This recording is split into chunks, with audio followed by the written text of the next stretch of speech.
95% of the people live and die without ever realizing what is their unique genius. People don't know what to do because we have not handled the most fundamental. You must just tweak your competence. Wherever you are, you will know how to do. You will function to the best of your intelligence and capability.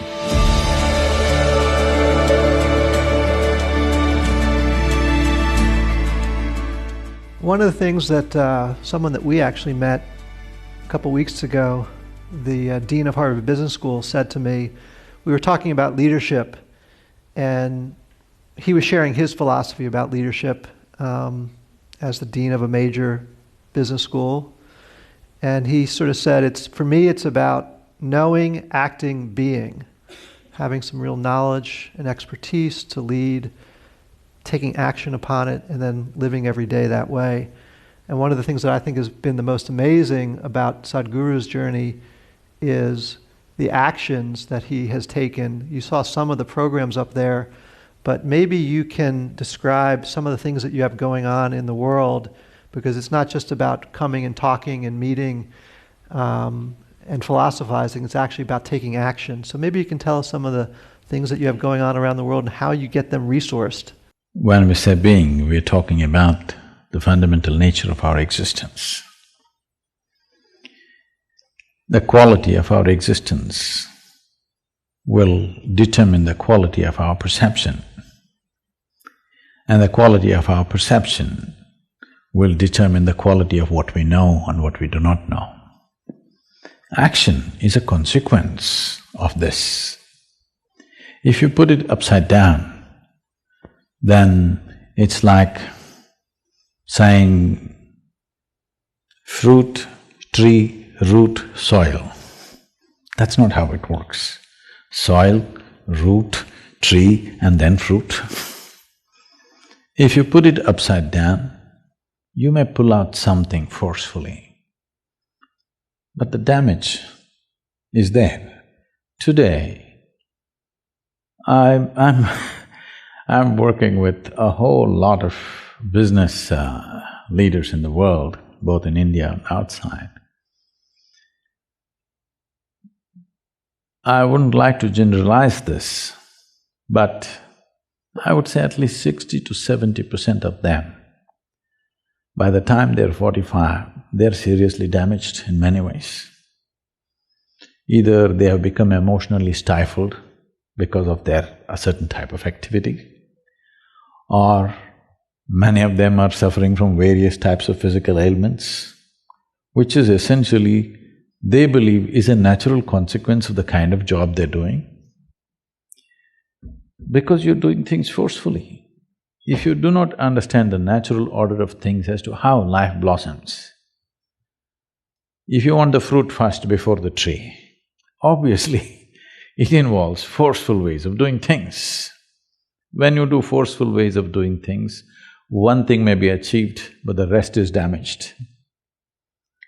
Most affluent societies in the world, everywhere, not just here, are going through this.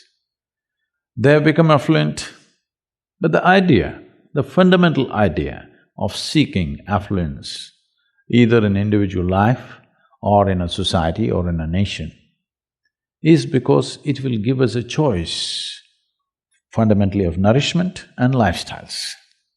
This is the reason why human beings seek affluence, so that it'll give us a whole choice of nourishment and lifestyles. Now, if you look at people's lives, these choices are not something that they're enjoying. These choices are just freaking them out. People don't know what to eat, people don't know what to do, because we have not handled the most fundamental. We want to be on the racetrack, but we don't want to build a machine for it, we just want to win. Nobody wins a race because they desire it. Who doesn't desire victory? Everybody does. But only competence wins in the end. So whether it's in a school or in a college or in a professional atmosphere, Instead of tweaking our competence, we are tweaking our desire, which we call as ambition or goal-orientedness or whatever. You're tweaking your desire without tweaking your competence, or you may be tweaking your competence, but it's coming behind the desire.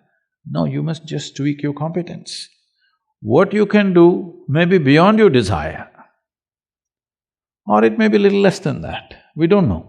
But without tweaking your competence, you're trying to tweak your desire, which causes an unnecessary sense of stress when you do well. Look at the pain of that. You're suffering your well-being. This cannot be excused because our well-being is coming at a great loss and pain to every other creature on the planet. And we are suffering it simply because we are putting the cart before the horse. So, you cannot do being in the end. Doing, knowing and being, no. Being first, how to be. If you don't know how to be, wherever we put you, you will suffer. If you know how to be, whether you work here in San Francisco or you have to work in the Mars, it doesn't matter. Wherever you are, you will know how to do. What will you do? You will function to the best of your intelligence and capability. That's all you can do. In our lives, if we do not do what we cannot do, it's not an issue. But if we do not do what we can do, we're a disastrous life. That's all we're trying to avoid, that we don't end up not being able to do what we can do. But once you create this unnecessary, completely avoidable stress that your desire is bigger than your competence, without tweaking the competence, instead of focusing everything and tweaking the competence, we are tweaking the desire. Now you're creating a situation where there is stress. Stress means you're moving towards incompetence, not towards competence. Any machine on the planet will function at its best only when there is no sense of friction. The least amount of friction means that machine is the most efficient machine. Why is that not true for human mechanism? If this functions with least amount of friction, this will function at its best. Will I be as good as you? Maybe not. But I will be at my peak, and that's all. And every human being has come with a certain genius. But I would say, because of the type of schooling that we have taken to in across the world, not in any one place, and the way we are approaching life, I would say 95% of the people live and die without ever realizing what is their unique genius. Only 2 to 5% of the people realize the genius of what they're capable of. Rest will all do something that somebody else is doing, they want to do that. They want to do that better than them. That is their idea of well-being. Because of this, a tremendous amount of human genius is simply lost. And that is the biggest crime on the planet, that human genius is stifled because everybody is trying to be in one basket and be on top of everybody else. This is a very rudimentary way of functioning in the world. Unfortunately, that's become the way everywhere. We're trying to do something, but that's in small scale.